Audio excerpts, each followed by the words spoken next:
श्रोताओं, मैं मुकेश गंभीर, डायरेक्टर रेडियो भूस, आज दो विशेष मेहमानों के साथ स्टूडियो में उपस्थित हूँ। श्रोताओं, कहते हैं कि इस दुनिया में परमात्मा के बाद अगर कोई जीवन दाता है तो वो डॉक्टर्स हैं। लेकिन मेरा ये मानना है इन दोनों महानुभावों से मिलने के बाद कि जहाँ ये बहुत ही नोबल काम डॉक्टर प्रोफेशन की वजह से कर रहे हैं, वहाँ इन्होंने फर्दर ऐसी डॉक्टरी के एस्पेक्ट को चुना है जो परमात्मा की तरफ से जो बच्चे किसी न किसी वजह से उनमें कोई डेफिशिएंसी रह जाती है, उन डेफिशिएंसीज को अपने सेंटर में ये पूरा करने का प्रयास करते हैं। साथियों, डॉक्टर हिमांशु और डॉक्टर राकेश जैन दोनों पार्टनर्स हैं इस काम के लिए और बाखूबी अपने संस्था में इस काम को कर रहे हैं। आइए आज इनसे पूरे डिटेल में जानते हैं कि इनका क्या काम है, कौन सी संस्था है, स्पेशल चिल्ड्रन को किस तरह से ये नर्चर करते हैं और किस तरह से उनकी डेफिशिएंसीज किसी भी तरह की हैं उनको पूरा करने का प्रयास करते हैं। आप दोनों का बहुत बहुत स्वागत है। बहुत तहे दिल से मैं वार्म वेलकम करना चाहता हूँ, इसलिए भी कि आप सोसाइटी का बहुत विशेष काम करके योगदान दे रहे हैं। तो मैं ये चाहूँगा मेरे श्रोताओं के लिए कृपया विस्तार से आप बताइए कि आपका जो इंस्टीट्यूट है वो कहाँ पर है, उसकी एडमिशन के लिए, बच्चों के आने के लिए, उनकी व्यवस्था के लिए आप क्या पर्सपेक्टिव रखते हैं, तो हम उसके बारे में विस्तार से आपसे जानना चाहते हैं। डॉक्टर हिमांशु, हम आपसे शुरू करते हैं। आप बताइए पूरे विस्तार से कि आपका जो इंस्टीट्यूट है वो कहाँ है, किस नाम से है, कितना स्टाफ है, आप क्या काम कर रहे हैं। जी नमस्ते। सबसे पहले मैं डॉक्टर गंभीर आपको धन्यवाद कहना चाहूँगा कि आपने हमें इस प्लेटफॉर्म के माध्यम से आपके श्रोताओं तक पहुँचने का अवसर दिया। जी, मैं हिमांशु खुराना जी। हम एक संस्था चलाते हैं कॉग्निएबल। हाँ जी, yes.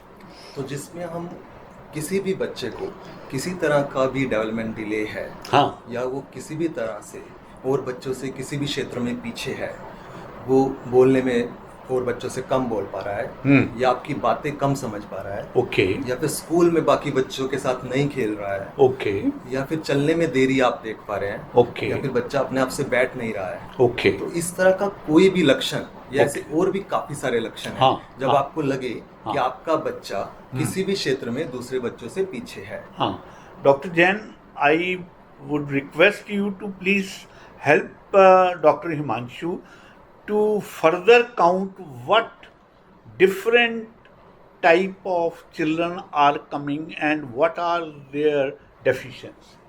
Sure.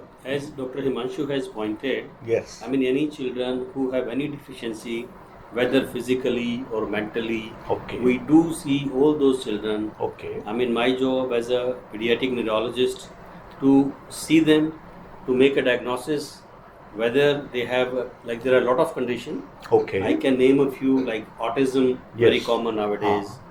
No, the Himanshu, the symptom that he was telling, the child who's left alone, kind of, who enjoys his own company, doesn't mix with kids, doesn't respond to, the name actually, and he does have some other special, hyperactivity, some special movements. So and other features as well. So that can make, a diagnosis of autism. And Yeah. there are lots of criteria to diagnose that. Hmm. But I'm just saying in a simple layman terms, Huh. any child with autism, cerebral palsy, Huh. ADHD, speech delay, hemiparesis we call it, like, Okay. one limb is not working, other is well. Right. Epilepsy, किसी को मिर्गी आती है, Okay. तो उसकी वजह से कोई भी अगर बच्चे में लैग है, Okay. शारीरिक या मानसिक, तो उसको हम डायग्नोज करते हैं। Hmm. पहले हमारा काम होता है कि उसको डायग्नोज करके ठीक से हम देखिए कि मेडिसिन से कितनी हेल्प हम पहुंचा सकते हैं। Okay. लेकिन मेडिसिन का भी एक रोल लिमिटेड है। कई Right. चीज़ें मेडिसिन से ठीक हो जाती हैं, कई खाली मेडिसिन से ठीक नहीं होती हैं। We need therapies, Yes. और वो थेरेपी भी अलग अलग प्रकार की होती है। ठीक. स्पीच में प्रॉब्लम है तो हमारे पास स्पीच एंड लैंग्वेज थेरेपिस्ट होते हैं, है ना? Okay. Okay. चलने फिरने में दिक्कत है तो फिजियोथेरेपिस्ट हैं। Okay. आपकी फाइन मूवमेंट में, लिखने में, चीज़ें हैंडल करने में समस्या है तो we have occupational therapist, we have behavioural therapist, Yes. so lots of things actually, they are Okay. coming up. We have psychologists. So depending upon what's wrong with the child, Yeah. we customize the therapies according to the need. ठीक. Dr. Himanshu, would you please tell me the exact address and how many children capacity do you have to admit children as a patient? सो कोग्निबल गुड़गांव में multiple locations पे present है। Okay. हमारे पास गुड़गांव में 5 locations हैं। अच्छा. Sector 46 में, sector 84 में, sector 11 में, सेक्टर 23 और सेक्टर 49 में। ओके. तो इन 5 लोकेशंस पे, क्योंकि इस क्षेत्र में जब भी किसी बच्चे को किसी भी तरह की थेरेपिस्ट की जरूरत पड़ती है, वो काफ़ी लंबे समय तक जरूरत पड़ती है, क्योंकि एक ट्रेनिंग है और बच्चे को समय चाहिए होता है उसमें रिकवर करने के लिए और वो सब चीज़ें सीखने के लिए। तो इसलिए ये सब सेंटर्स अलग अलग लोकेशंस पे हैं ताकि पेरेंट्स के लिए थोड़ा कन्वीनियंट हो। जो भी उनके आसपास सेंटर है वो वहाँ पर आकर हमसे मिल सकते हैं और इन सेवाओं का लाभ उठा सकते हैं। डॉक्टर साहब, आपने सेक्टर्स का बताया कि किन किन सेक्टर्स में हैं। क्या इंस्टेंटली आप आइडेंटिफाई कर सकते हैं कि सेक्टर में कौन सी एग्जैक्ट हाउस है जहाँ पर ये लोकेटेड है, या आप बताएं अगर आपको याद हैं तो प्लीज़। हाँ, मुझे याद है, और हम सब अगर कोग्निबल गूगल करते हैं तो कोई भी वहाँ पे भी हमारी सब लोकेशंस अवेलेबल हैं। और हम सेक्टर 46 में 30 नंबर प्लॉट है, इस प्री स्कूल साइट मानव रचना स्कूल के बिल्कुल सामने जो हमारा हेड ऑफिस है। सेक्टर 23 में 1350 हाउस नंबर है। ओके. सेक्टर 49 में हम फुटप्रिंट स्कूल से ऑपरेट करते हैं, उनका एक फ्लोर हमारे पास है। राइट. सेक्टर 84 में हम एक हीरो होम्स है सिकंदरपुर गांव में, उसके बिल्कुल सामने हमारा सेंटर है। ओके. राइट। और सेक्टर 11 में पसेचा हॉस्पिटल में ये सभी सेवाएं उपस्थित है। ओके. तो डॉक्टर साहब, जो मैं बात समझ पाया हूँ, आप अपने इन सेंटर्स में इन बच्चों को रात के लिए एडमिट नहीं करते, आप बच्चों को सिर्फ डे टाइम में उनकी आप केयर करते हैं। हाँ जी। और ये ज़रूरी भी है क्योंकि बच्चों की अच्छे ग्रोथ के लिए उन्हें एक अच्छा सामाजिक स्टिमुलेशन चाहिए, सोशल स्टिमुलेशन चाहिए, जो कि परिवार का भी एक बहुत इंपॉर्टेंट रोल है। It's like a school but not having hostels. Residential hostel is not there, क्योंकि बच्चे, हमें लगता है कि इनिशियल ईयर्स में परिवार से भी बहुत कुछ सीखते हैं, वो सामाजिक उन्हें स्टिमुलेशन चाहिए कम्युनिटी से। एंड जैसा कि वो स्कूल पे सीखते हैं, हम पेरेंट्स को भी ट्रेन करते हैं, वो सिमिलरली वो सब एक्टिविटीज घर पर ट्रांसप्लांट कर सकते हैं। और बच्चों के साथ जितना भी समय वो बिता रहे हैं, एक कंस्ट्रक्टिव वे में उन्हें सिखाने के लिए उस समय का प्रयोग कर सकते हैं। Okay. Doctor Jain, could you spell out 1, 2, 3 such examples where when the child came in the institute he was in a very bad shape, and how now after some period you are feeling such a good improvement that you can quote that this is the result of our therapy. या generally what happens, जैसे autism के बच्चे के बारे में बताता हूँ। मान लीजिए 2-2.5 साल का बच्चा ऑटिज्म का हमारे पास आता है। हाँ. पेरेंट्स की मेन कंप्लेन होती है कि बच्चा बोल नहीं पा रहा है, Yes. नॉन वर्बल है, Okay. और ना ही समझता है, कोई फिंगर पॉइंटिंग नहीं करता है। कोई चीज़ चाहिए होती है तो आपका हाथ पकड़ के ले जाएगा फ्रिज के पास, और वो ये नहीं बोलेगा कि मेरे को इसमें से मिल्क चाहिए, मैंगो चाहिए, जो Yeah. तो उन सब चीज़ों से हम स्टार्ट करते हैं, असेस करके हम उसकी थेरेपी शुरू करते हैं। तो जनरली हमने देखा है 3 महीने का वक्त कम से कम लगता है। ओके, है ना, वी डोंट से कि नेक्स्ट डे हमने एक इंजेक्शन लगा दिया और सब Naturally, ठीक हाँ। है ना, it takes lot of time. यार कम से कम इट्स हम ए सॉर्ट पेरेंट्स ऑफ को, ट्रेनिंग। इट्स ए ट्रेनिंग, हाँ। Absolutely right. सो पेरेंट्स को हम यही बोलते हैं कि कम से कम आप 3 महीने का समय मानिए, या और आपको यहाँ पे प्रैक्टिस भी कराई जाएगी, आपको बताया भी जाएगा घर में होमवर्क क्या करना है।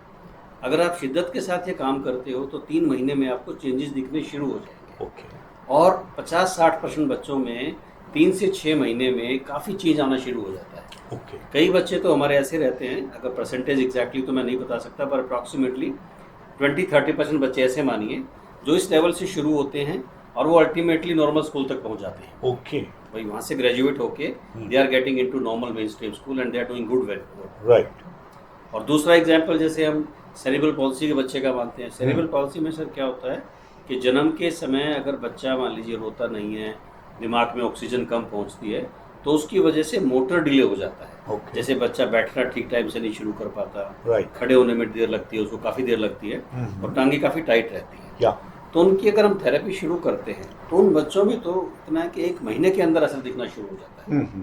कई बच्चे जो 1 साल पे बैठ भी नहीं पाते हैं, वो 1.5 साल पे खड़े होने लग जाते हैं। हाँ, क्योंकि उसमें एक अच्छी चीज़, मतलब उस सेरिब्रल पॉलिसी की जो पैथोलॉजी है, उसमें ब्रेन में जन्म के समय जो इंजरी हुई है वो कभी बढ़ती नहीं है। ओके, अगर हम ब्रेन की ट्रेनिंग प्रॉपर करते हैं तो ब्रेन का जो डिजीज्ड पार्ट है, नॉर्मल पार्ट उसके फंक्शन को टेक ओवर करना शुरू कर देता है, ठीक, if we give the brain right instructions. Right, तो इसमें अर्ली इंटरवेंशन का, अर्ली आइडेंटिफिकेशन का बहुत बड़ा रोल है। जी।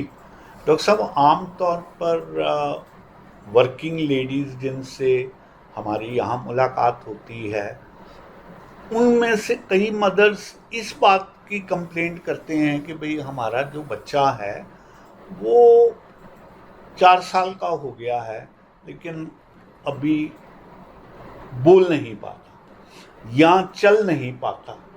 तो आप लोगों के सेंटर में अपनी प्रीचिंग में, टीचिंग में, थेरेपी में ये भी बताते हैं कि कहाँ तक किस बच्चे को अगर वो नहीं बोल पा रहा या नहीं चल पा रहा तो उसको फर्दर थेरेपी की ज़रूरत है, घबराने की बात नहीं है। तो इस तरह का भी सिस्टम आपने रखा हुआ? हाँ बिल्कुल, हमारा एज ए डॉक्टर तो मेरा काम यही रहता है कि हाँ। बच्चे को हम डायग्नोज करते हैं, उसके पीछे कॉज क्या है।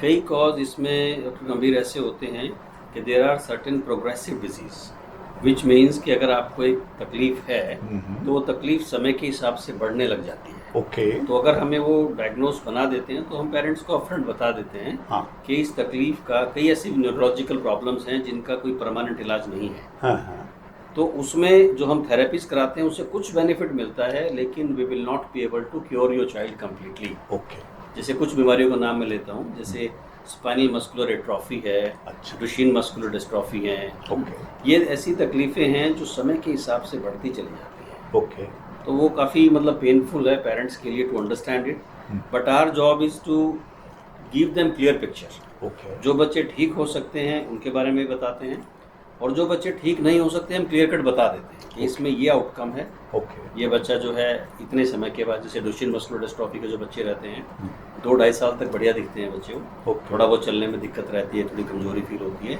लेकिन अनफॉर्चुनेटली अगर हम कुछ ना करें तो 12-13 साल की उम्र तक वो बच्चा धीरे धीरे डिट्यूरेट होकर व्हील चेयर पे आ जाता है। ओके, तो हम बता देते हैं क्योंकि वो चीज़ कितनी क्लियर है लिटरेचर में और एक्सपीरियंस के साथ में कि there is no point of giving false reassurance, okay, कि भी आपको उस बच्चे की देखभाल करनी है, ये काम करने हैं, but can we completely cure the child despite of your efforts and money? The answer is not. Okay, कुछ जेनेटिक नई थेरेपीज आ रही हैं उसमें, अच्छा। लेकिन अभी भी वो काइंड ऑफ एक्सपेरिमेंटल स्टेज पे हैं।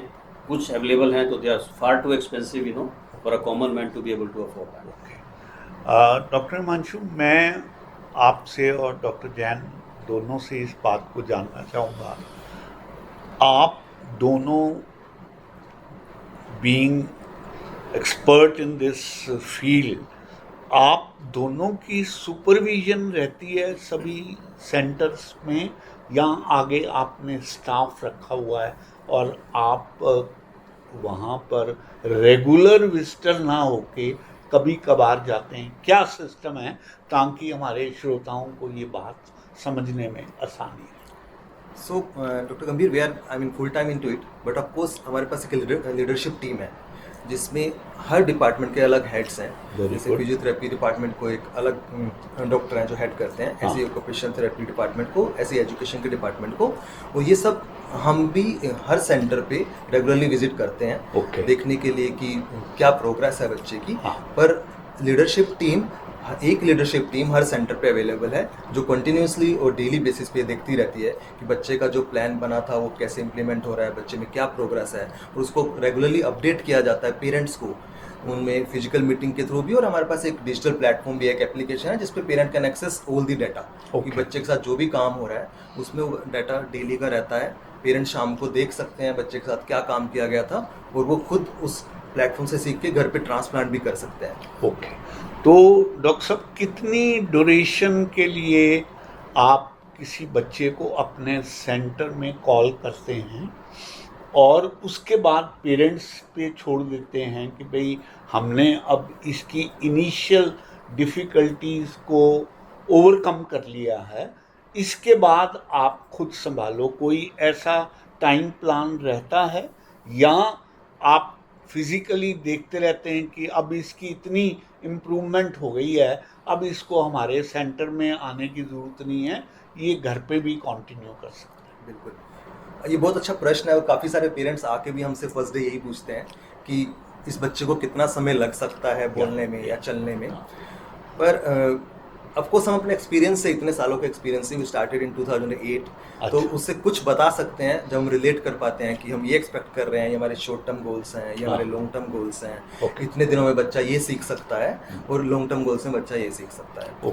पर क्योंकि ब्रेन सबका काफ़ी अलग है, even with a similar diagnosis हमने देखा है, सिमिलर काइंड ऑफ बायोमार्कर्स मान लो, सिमिलर काइंड ऑफ पिक्चर्स हैं MRIs में, फिर भी हर बच्चा अलग स्पीड से सीख रहा है। जैसे कि स्कूल में हम सब सेम स्कूल में जा रहे हैं और अलग से सीख रहे हैं।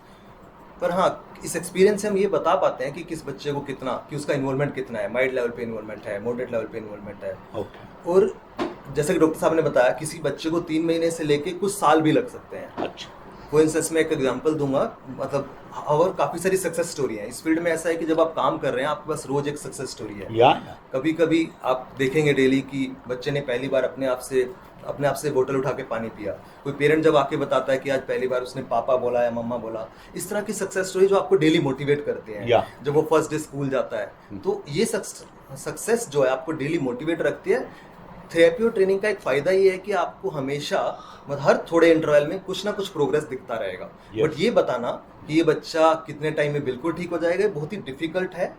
पर हम हाँ कुछ प्रेडिक्ट करते हैं कि फॉर इंस्टेंस हम इस बच्चे को 1 साल अगर हम हमारे पास रखते हैं, तो हम कोशिश करेंगे कि नॉर्मल स्कूल में जाएगा, वहाँ पे वो सीखेगा, साथ साथ हो सकता है उसे फिर भी कुछ सुपरविजन की, कुछ सपोर्ट की। कई बार काफ़ी स्कूल्स में बच्चों को शैडो टीचर की रिक्वायरमेंट होती है, या फिर उन्हें शाम को एक्स्ट्रा क्लासेस की जरूरत पड़ती है, तो वो सब चलता है। और कई बार ट्रेनिंग काफ़ी लंबी होती है, बट ट्रेनिंग के रिजल्ट्स काफ़ी अच्छे हैं। मैं एक उदाहरण मतलब शेयर करना चाहूँगा। एक बच्चा हमारे पास 3 साल पे आया था, रेवांश का, जैसे कि डॉक्टर साहब ने बताया, सेरेब्रल पाल्सी, जिसमें ब्रेन में हमें चोट लग जाता है बर्थ के टाइम पे, या बर्थ से पहले या बर्थ के बाद। तो उसके बाद बच्चे में मोटर डिले देखा जाता है, कई बार और भी कई तरह की डिलेज देखे जाते हैं, बोलने में या फिर समझ में या फिर पढ़ाई में। तो ये बच्चा जब हमारे पास 3 साल पे आया था, तो बैठ नहीं पा रहा था, खड़ा नहीं हो पा रहा था। एंड उसके साथ जब हमने स्टार्ट किया, बहुत ही छोटे गोल्स लिए थे कि 6 महीने में बैठ पाएगा और 1 साल में सपोर्ट के साथ खड़ा हो जाएगा। तो इस तरह से हम काम कर रहे थे। तो धीरे धीरे हमने देखा कि एक मसल होता है एपेक्स सेंसर, वो रिक्रूट नहीं हो रहा है, तो हमने बोला कि इसे हाइड्रोथेरेपी कराते हैं। तो पानी में एक्सरसाइजेस जिसे हम बोलते हैं, क्योंकि वो थोड़ा आसान होता है, बच्चे को भी अच्छा लगता है। एंड देन हम सब ने देखा कि उसे पानी में बहुत अच्छा लग रहा है, तो काफ़ी टाइम वो तो उसका स्विमिंग में काफ़ी मतलब इंटरेस्ट हुआ, तो हमने स्विमिंग स्टार्ट किया। तो ये सब चल रहा है साथ साथ। फिर अभी वो स्विमिंग का उसको इतना इंटरेस्ट है, और अभी उसने हमें नेशनल लेवल पे रिप्रेजेंट किया था cerebral palsy federation of India के लिए कंपटीशन में, और उसके पास गोल्ड मेडल उसने जीता 50 मीटर फ्री स्टाइल में। And now he is basically practising for, I mean he is getting training for international events. तो हम काफ़ी होपफुल है वो जल्दी ही इंटरनेशनल लेवल पे भी देखेगा। तो मेरा ऐसे बहुत सारी स्टोरीज है जो हमारे पास है, जिन्होंने हमें सरप्राइज किया है, वो हमसे भी आगे हैं। एंड यही बच्चा रेवांश का डीवी स्कूल में पढ़ता है, और अभी अगर आप गूगल करेंगे तो youngest ethical hacker of Delhi NCR है। Very good. तो he is doing very well. तो ऐसी बहुत सारी और सक्सेस स्टोरीज है। तो ट्रेनिंग से हर बच्चे को फायदा पहुंचता है, कितना ये बताना थोड़ा इस वक्त मुश्किल है। नहीं ठीक है, आई कुड अंडरस्टैंड। इसमें ऐड करना चाहूँगा, जैसे आजकल जो मेडिकल साइंस में ना जो आजकल पैकेज कल्चर है हाँ कि नी रिप्लेसमेंट का ये पैकेज है, हाँ जी 3 दिन लगेंगे, 3 लाख वट एवर हाँ पैसे जी, लगेंगे, हाँ जी। है ना, हार्ट ट्रांसप्लांट का ये पैकेज है, एंजियोप्लास्टी का ये है। तो ऑब्वियसली पेरेंट्स की एक एक्सपेक्टेशन रहती है कि जी हमारा बच्चा ठीक है, ऑटिज्म आपने डायग्नोज कर दिया, अब कितना टाइम लगेगा, कितना पैसा लगेगा, मतलब। लेकिन ये चीज़ें बिल्कुल अलग है। पेरेंट्स हैव टू अंडरस्टैंड कि इसमें कोई ऐसा नहीं है कि टाइफाइड मलेरिया है, आपने 7 डे इंजेक्शन लगा दी और सब ठीक हो गया। तो ये it's absolutely open thing actually, या it's very open, and the child need customization, you know, in diagnosis, therapies, और मंथ ऑन मंथ बेसिस पे वो थेरेपीज का जो गोल है या थेरेपी वो सिस्टम चेंज होता रहता है उसका। आज मेरे को 2 थेरेपी चाहिए, हो सकता है 1 महीने के बाद मैं तीसरी भी ऐड कर दूँ, हो सकता है 1 मैं कम कर दूँ, तो ये चलता रहता है। थेरेपी की इंटेंसिटी कितनी है, तो it's all micro management and it's all month on month basis customisation. right. Dr. Sab, you have been abroad and worked there as a doctor. What is your observation, particularly of this field and area, that are we still lagging behind as far as Europe? You were in UK. I was in UK, yes, हाँ. yes. UK में I was there for about 11 years. हाँ. I was in Oxford. I'm in the last 5-6 years as consultant. उसमें main फर्क हमारा ना तो knowledge में problem है इंडिया में, हाँ. ना ही कोई इक्विपमेंट्स में प्रॉब्लम है। We can afford everything. या the only problem is attitude का जो इशू है, हमारा ट्रेनिंग का इशू है, डेडिकेशन का जो इशू है, वो थोड़ा सा रहता है। हाँ. और उसके पीछे भी कारण है। अब एक थेरेपिस्ट है, लेट्स से फिजियोथेरेपिस्ट है, स्पीच थेरेपिस्ट है, they are very well paid in the UK. NHS पे करता है, अगर वो प्राइवेट प्रैक्टिस भी करते हैं they make good amount of money. लेकिन इंडिया में क्या है कि इस जो थेरेपी जो हमारे जो डॉक्टर हैं, जो थेरेपिस्ट हैं, उनका जो पे पैकेज है उतना बढ़िया नहीं है naturally, and there is practically no support from the government, I must say. ठीक है ना, सिर्फ इनकम टैक्स में थोड़ा सा रिलीफ मिलता है, वो भी up to a certain level. उसके अलावा हमें कहीं से सपोर्ट नहीं मिलता है। जो NGO से सपोर्ट होता है वो एक अलग इंस्टीट्यूट्स हैं, उनमें क्वालिटी नहीं मिलती है, और पेरेंट्स के लिए पेमेंट एक बहुत बड़ा कंस्ट्रेन है। तो उस कैच 22 में जो है ना, अल्टीमेट वो क्वालिटी सफ़र कर जाती है। ठीक। अब जो सेंटर ज़्यादा चार्ज भी करते हैं, भाई पेशेंट ये बोलता है कि जी ये आप 1000 रुपये लेट से चार्ज करते हो, वहाँ 300 रुपये में हो जाता है, तो हम तो 300 में कराएंगे। Poor parents I mean they don't understand कि उसमें क्वालिटी में क्या फ़र्क है। ठीक। तो यहाँ पे गैप आ जाता है। जो अल्टीमेट जो आउटकम निकलती है ना यूके में और यहाँ में, क्योंकि वो थेरेपिस्ट डेडिकेटेड है, हाँ. उसको पैसे की चिंता नहीं है, is getting enough money whether from government और फ्रॉम प्राइवेट प्रैक्टिस। लेकिन इंडिया में थोड़ा सा जो है ना पैकेज का चक्कर है, तो दिक्कत आती है हमें। तो वी ट्राई आवर बेस्ट के जितना अफोर्डेबल लेवल पे हम बेस्ट क्वालिटी केयर दे सकें, although we are bit expensive than the rest of the people, but we make sure that you know we give the quality. हाँ, हाँ. Plus, I personally feel, Dr. Himanshu, since you people are running the show, in this, after hearing him, I feel that public at large needs to be made aware to that an extent that this particular hitch should slowly be over, so that, of course, because normally parents' concern is how to get their children proper treatment. तो इस बात का जो conceptual aspect है, उसको practical में उतारने के लिए ऑफ कोर्स उनका खर्चा तो होगा, और इसके लिए उनको अवेयर करना, नॉलेज देना बड़ा ज़रूरी है। सो मैं सब पेरेंट्स से ये कहना चाहूँगा कि हम जब बच्चों को ट्रेन करते हैं इनिशियल ईयर्स में, जैसा कि डॉक्टर साहब ने अभी बताया था कि अर्ली इंटरवेंशन बहुत इंपॉर्टेंट है। हाँ।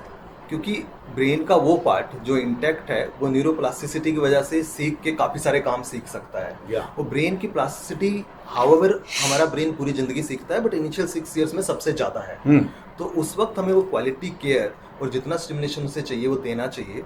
तो एज ए पेरेंट्स जो चीज़ों का हमें ध्यान रखना चाहिए कि जो आपके डॉक्टर्स हैं, जो थेरेपिस्ट हैं, वो क्वालिफाइड और ट्रेंड होने चाहिए इन एविडेंस बेस्ड थेरेपेटिक सर्विसेज। हमारे देश में काफ़ी सारी ऐसी सर्विसेज और ऐसी थेरेपी चल रही हैं जो कि वो लोग कर रहे हैं जो क्वालिफाइड नहीं है और जिसका कोई एविडेंस नहीं है, मतलब कुछ भी कराया जा रहा है कि वो ठीक है या नहीं है। तो हमें वो अवेयरनेस अपने बच्चों के लिए रखनी है, और हमें ये हमेशा इंश्योर करना है कि हमारे बच्चे को अच्छी केयर मिले और एविडेंस बेस्ड केयर मिले और हम अच्छे डॉक्टर के पास जाएं। अब कोस्ट एक फैक्टर जरूर है, पर इसमें बहुत सारे प्रोग्राम हैं। फॉर इंस्टेंस हमारे पास बहुत सारे पेरेंट्स ऐसे हैं जो बहुत दूर से आते हैं, मतलब गुड़गांव से बाहर से आते हैं, और स्टेट से और सिटीज़ से आते हैं, देश से बाहर से भी आते हैं, काफ़ी इंटरनेशनल बच्चा भी आता है। तो उन्होंने काफ़ी बार हमने देखा, जब हमने उन्हें सिखाया और बार बार हमारे पास जब वो वापस लौट के आ रहे हैं तो बच्चों में बहुत चेंजेस हैं, पर अप्रोच अच्छा होना चाहिए। तो वी शुड मेक श्योर कि हम जो करा रहे हैं पेरेंट्स को हम ट्रेन कर सकते हैं। We have lot of parents training programme as well, जहाँ पे वो मतलब सीख सकते हैं और अपने बच्चों के साथ काम कर सकते हैं। और दूसरा, इसको ओवरकम करने के लिए यहाँ पे 2 बैरियर्स हैं। एक तो कॉस्ट का बैरियर है, दूसरा हमारे पास एक्सपर्ट केयर नहीं है। ठीक है। तो इसको मतलब ओवरकम करने के लिए कोग्निबल ने एक एप्लीकेशन डेवलप किया है जिसपे हमने इन सब थेरेपीज को डिजिटाइज किया है, और वहाँ पर वीडियो इंस्ट्रक्शन ट्यूटोरियल्स हैं और वो बहुत ही नॉमिनल प्राइस पे आते हैं, जो कि कोई भी पेरेंट्स देश में या देश से बाहर कहीं भी एक्सेस लेके वहाँ पे once you submit the data, एक बार आपने बच्चे का असेस करते हो तो इट ऑटोमेटिकली रिकमेंड्स एआई से कि बच्चे को क्या गोल्स लेने चाहिए, क्या उसे सिखा सकते हैं और कैसे सिखा सकते हैं। And then once you submit the report कि बच्चे ने क्या क्या सीखा तो ऑटोमेटिकली आगे के गोल्स भी बताता है आपको। इसके अलावा कोग्निबल अपनी टीम के साथ वो लाइव सेशंस रखता है ताकि हम साथ साथ बच्चों को देख सके। तो कुछ हद तक पोस्ट को उस तरह से नीचे लाने की कोशिश की गई है। और दूसरी तरह से सिंस हम दोनों फाउंडर्स के अलावा एक पेरेंट फाउंडर भी है हमारे में, वी ऑल्सो मेक श्योर कि जितना हम हेल्प कर सकते हैं उतना बच्चों को करते हैं। मतलब हम कुछ बच्चों को बेसिकली उस तरह से सपोर्ट करते हैं एट अ कंसेशनल रेट्स, या जो नहीं अफोर्ड कर सकते we try to raise funds for them as well. तो वी मेक श्योर कि जो भी बच्चा हमारे तक पहुंचे हम उसे जितना अच्छा गाइड कर पाएँ, जो सर्विसेज दे पाएँ जरूर दें। ठीक है डॉक्टर साहब, सिर्फ आपने बिल्कुल ठीक कहा, जब तक लोगों में इस बात की अवेयरनेस नहीं आएगी कि भाई इसके लिए स्पेशलाइज्ड इंस्टीट्यूशंस को अप्रोच करना चाहिए, तब तक वो अंधेरे में चल रहे हैं। और फिर जब उनको इस बात का पता चलेगा तब तक कई बार लेट भी हो जाता है। ये आपने ठीक कहा डॉक्टर गंभीर। जो जैसे ऑटिज्म जो हम बात कर रहे थे अभी, उसकी average age of detection in India is 4 years, पर वो एक ऐसी कंडीशन है जो डॉक्टर साहब अपनी ओपीडी में देखते हैं, हम देखते हैं, उसको 18 महीने पे हम मतलब डिटेक्ट कर सकते हैं। तो ये जो टाइम चला जाता है बहुत इंपॉर्टेंट है। तो एक इम्पोर्टेंट चीज़ ये है कि जैसे कि हम अपने बच्चों को डॉक्टर्स के पास लेके जाते हैं, उनका वैक्सीनेशन कराते हैं, तो वो सब हम ध्यान रखते हैं कि टाइमली वैक्सीनेशन हो। हर पेरेंट्स का ये भी फर्ज है कि हम देखें कि वो बाकी बच्चों की तरह डेवलप कर रहा है नहीं कर रहा है। उसके लिए काफ़ी सारा डेटा है, ऑनलाइन भी देखा जा सकता है। हमारी एप्लीकेशन पे भी ये फ्री स्क्रीनिंग अवेलेबल है, जो एंड्रॉयड फ़ोन पे या आईफोन पे या वेबसाइट पे जाके आप फ्री स्क्रीनिंग कर सकते हैं। Once you submit the questions आपको डिटेल रिपोर्ट मिलता है कि कोई डिले है या नहीं। इसके अलावा सीडीसी की वेबसाइट है जहाँ पे काफ़ी डाटा है, और भी काफ़ी सारी वेबसाइट्स हैं जहाँ पे आपको पता चल जाएगा फॉर इंस्टेंस कि बच्चे का ये माइलस्टोन कब आना चाहिए। तो उससे हमें ये ट्रैक करते रहना चाहिए ताकि पहले हम टाइम पे डिटेक्ट करें और उन्हें जो भी सर्विसेज की जो भी सपोर्ट की जरूरत है वो टाइम पे दे पाएँ। फिर दूसरी ड्यूटी हमारी बनती है कि हम देखें कि कौन इसके लिए क्वालिफाइड है, कौन ट्रेंड है, कौन सी थेरेपी जो एविडेंस बेस्ड है हमें वहाँ पहुँचाना है। फिर आता है कॉस्ट, वो भी जरूरी है। तो वो हम अपने हिसाब से हम कितना डॉक्टर से सपोर्ट ले सकते हैं, या खुद सीख सकते हैं, या खुद ट्रेन कर सकते हैं, उस तरह से हम बच्चों की हेल्प कर सकते हैं। डॉक्टर राकेश, अक्सर मेरे से लोग पूछते हैं कि आपके रेडियो का उद्देश्य क्या लक्ष्य, किस एम को लेके आप चल रहे हैं। तो मैं उनसे कहा करता हूँ कि टोटल अवेयरनेस, 1 कॉन्टिन्यूस अवेयरनेस, और अपने शायरी के अंदाज में तो मैं ये कहता हूँ कि जागने से यहाँ बोध मिलता है, जागने से यहाँ बोध मिलता है, वरना खुद से कहाँ योग मिलता है। एक लंबी नींद है जो बनी रहती है, और अंत में पछतावे का एक रोग मिलता है, अंत में पछतावे का एक रोग मिलता है। तो साथियों, श्रोताओं, आज दोनों डॉक्टर्स मिलके हमारे लक्ष्य की पूर्ति में योगदान दे रहे हैं। मैं तहे दिल से अपनी तरफ से और आप सबकी तरफ से भी इनका आभार व्यक्त करता हूं कि ये आए और इन्होंने इसके बारे में हम लोगों को अवेयर किया, और हमारे आने वाले बच्चों की सेफ्टी और उनकी ग्रोथ के लिए इन्होंने ये सारी बात रखी। डॉक्टर साहब, आपके कोई भी एक्सपर्ट जो इसकी अवेयरनेस के ऊपर बात करना चाहें, मेरा स्टूडियो उनके लिए अवेलेबल है, खुला है। आप उनको बुलाइए, हम उनको मौका देंगे अपनी बात कहने का। आपका एक वीडियो हमारे पास ऑलरेडी आया हुआ है, उसको हम इस इंटरव्यू के बाद टैग कर देंगे। इसके अलावा आपको लगता है आप दोनों में से किसी को भी कोई बात रह गई है तो कृपया वो भी बताइए। एक चीज़ मैं जो है ना, हाँ प्लीज़, एक चीज़ मैं बोलना चाहूँगा जी। जैसे हमारे हिंदुस्तान में जो ना थोड़ा सा ट्रस्ट लेवल का प्रॉब्लम है इन एवरी फील्ड जी। बेशक हम किसी वकील के पास जाते हैं, हाँ, किसी सीए के पास जाते हैं, डॉक्टर के पास, या और तो और हम एक मोबाइल फ़ोन में प्रॉब्लम है उसको मैकेनिक के पास लेके जाते हैं। हमारी टेंडेंसी ये रहती है कि यार इसमें क्या प्रॉब्लम, मेरे सामने ठीक कर दे इसको, जो ना या कभी कुछ चेंज वेंज ना कर दे। महंगा फ़ोन है मेरा 1 लाख रुपए का, हाँ। पता नहीं आप क्या करोगे पीछे से ना। तो ट्रस्ट लेवल की प्रॉब्लम है। अब फ़ोन ठीक करना मेरे को तो आता नहीं है, है ना? यस, या तो उस फ़ोन को मैं अपने संदूक में रख लूँ ख़राब फ़ोन को, ठीक है। या मैं इस सामने वाले बंदे पे ट्रस्ट करके इसके पास छोड़ दूँ और वो फ़ोन मेरे काम आ जाएगा। हाँ, हालांकि मेरे को 100% ट्रस्ट नहीं है उस आदमी पे, लेकिन मेरी मजबूरी है कि मेरे पास और कोई चारा नहीं है। बिल्कुल ठीक। लाइकवाइज जैसे मैं ओपीडी में मैं बच्चे देखता हूँ जो हमारे सेंटर पे भी जाते हैं और कई सेंटर्स पे भी जाते हैं, पेरेंट्स को ट्रस्ट करने में बड़ा टाइम लगता है। यस, कि क्या मोस्टली रहता है कंसर्न कि डॉक्टर साहब वो तो पैसे बनाने में लगे हुए हैं, कोई बच्चे को तो ध्यान करता नहीं है, मेरे को तो 1 हफ्ता हो गया कोई फ़र्क नहीं है और मेरे जो है 5,000 रुपये लगे, 10,000 रुपये लगे वगैरह। तो मेरा एक मैसेज यही है कि ठीक है, थोड़ा सा I agree with you what you are saying, लेकिन आप उस फील्ड के एक्सपर्ट नहीं हैं।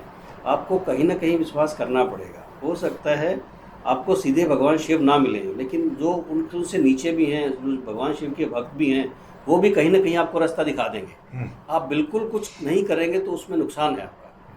तो थोड़ा सा जांच पड़ताल करें, रिव्यूज़ देखें, या कई बार लोगों से बात करके समझ में आ जाता है कि आई कैन ट्रस्ट यू, या मेरे को आपसे मिलके मज़ा नहीं आया, मैं अपने बच्चों को आपको नहीं दिखाऊंगा किसी में।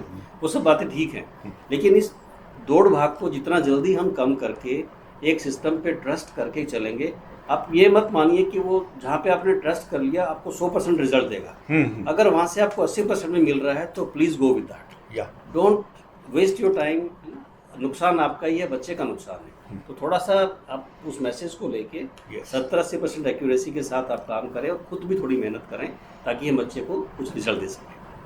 डॉक्टर साहब, just to add whatever you said on a lighter vein, I would like कि ये बात ठीक है कि हनीमून पर ले गई एक बीवी अपने हस्बैंड को एक वैली में धकेल देती है, बट दैट डजंट मीन कि बाकी के लोग सिर्फ इसी उदाहरण को पहले जाना बंद कर दें। Yes, ठीक बात।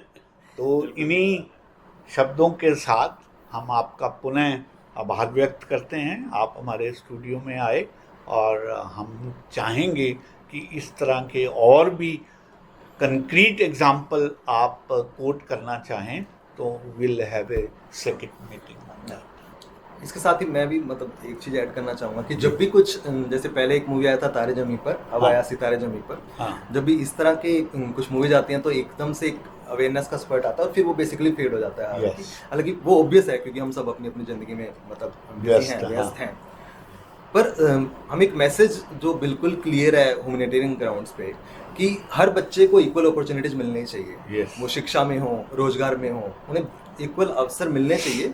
और दूसरा पेरेंट्स के लिए कि जैसे हम किसी बच्चे को ट्रेन करते हैं, हमारे बच्चों को भी उसमें काफ़ी अच्छा मैसेज है कि हर किसी का अलग एक नॉर्मल है, तो हमारा बच्चा भी हमें समझना है नॉर्मल है, बस उसे ट्रेन करना है। तो जब हम ट्रेन करते हैं तो हमारे बच्चे भी किसी भी क्षेत्र में, स्पोर्ट्स में या फिर किसी भी और क्षेत्र में वो अपने आप को प्रूव कर सकते हैं and we can truly groom their potential. Yes, बिल्कुल ठीक है, बिल्कुल। तो इन्हीं शब्दों के साथ हम आज का ये इंटरव्यू यहीं समाप्त करते हैं, इस उम्मीद के साथ कि जब भी ये दोनों डॉक्टर साहब पुनः हमारे पास आना चाहेंगे, दे आर वेलकम, और हम इस बात को बार बार अपने लोगों में अवेयरनेस लाने का प्रयास करें। बहुत बहुत धन्यवाद। Thank you.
I am Dr. Himanshu Rana, working as CEO of Cognable.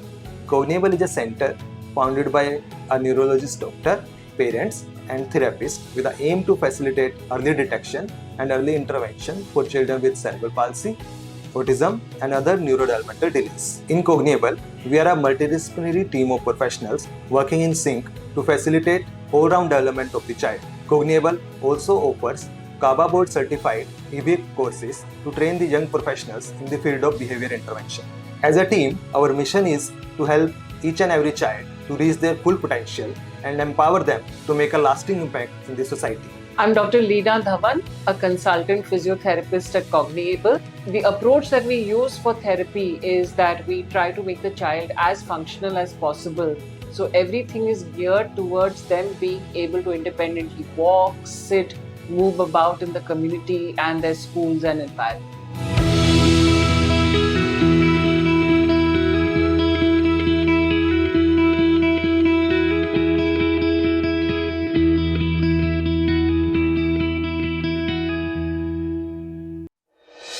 Hi, I'm Akanksha Dharkar. I'm working as a special educator in Cognable. I am Dr. Sani, a neurophysiotherapist in Cognable. Hi, I'm Shaima, occupational therapist at Cognable. Hello, I'm Jubilee Saikia. I'm an ABA therapist working here in Cognable. My name is Sushmita Mahapatra, working here as senior speech language pathologist at the Child Cognable.